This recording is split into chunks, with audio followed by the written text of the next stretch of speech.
Hello, my name is Robert West. I'm a solicitor here at Young's Law. I head up our Newcastle-under-Lyme branch, but we also, of course, have an office in Longton. I wish to talk to you today for a topic which we have covered on our blog. Please go and check it out if you're interested. The topic today is domestic violence and injunctions. Very sadly, it is a fact that some relationships turn abusive or abusive in nature. Quite often, those people who are trapped or become involved in abusive relationships do not know that they are in such a relationship until a significant amount of time has elapsed and a potential amount of damage has been caused. This can also be acute where children are involved. It is vital to know that notwithstanding some of the darkest times that you may encounter in your life, in what is supposed to be a loving and nurturing environment, there is legal redress and options open to you to provide protection to yourself and your children. In some instances, it is possible to make an application to the court for an injunction. The law knows this as a non-molestation order, but in effect, an injunction is an order preventing somebody from doing something. In this instance, it would be an order preventing a person from either using or threatening violence against you, intimidating, harassing or pestering you, or communicating with you in a way which may cause distress, for example, via multiple phone calls, emails or letters. To be able to apply for such an order, you must be what the law terms an associated person. Whilst this is very prescriptive and the law provides details as to who is and who isn't an associated person, a modicum of common sense tells us that the majority of family relationships will be covered by the associated person test. For example, if you're married, have children together, are parties to the same family law proceedings, and so on. Please contact us and we were able to provide you with expert advice as to whether or not an application for an injunction is appropriate for you.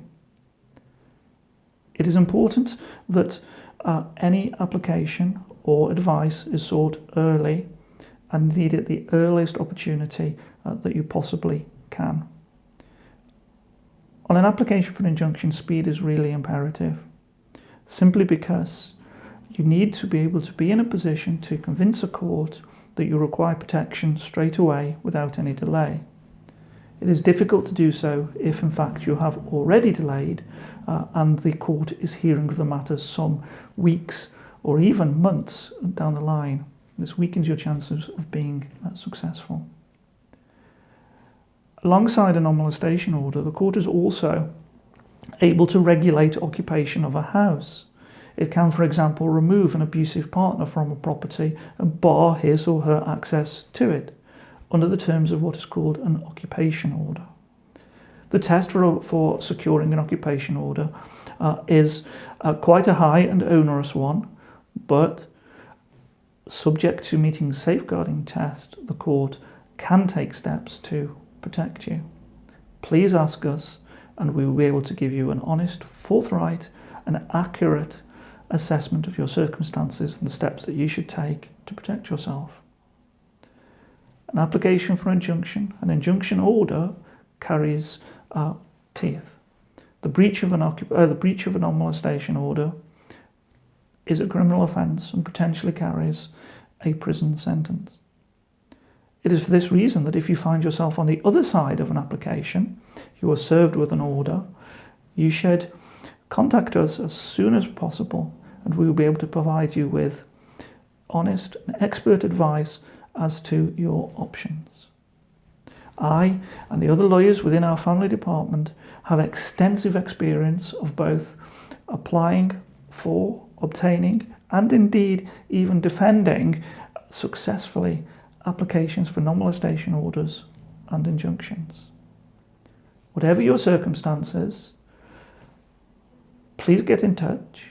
We will be able to discuss matters with you in a friendly, open, honest way, give you the expert advice that you require, and support you in any decisions that you make as to proceedings or other steps that are necessary. Funding is, of course, always a very serious issue whenever one speaks to a solicitor. The first question in the back of your mind is it going to cost me a fortune? Legal aid may be available for some applications for injunctions and in some circumstances. Again, ask us. We will be able to talk you through your options in an honest, down-to-earth manner, and we'll do all we can to support you.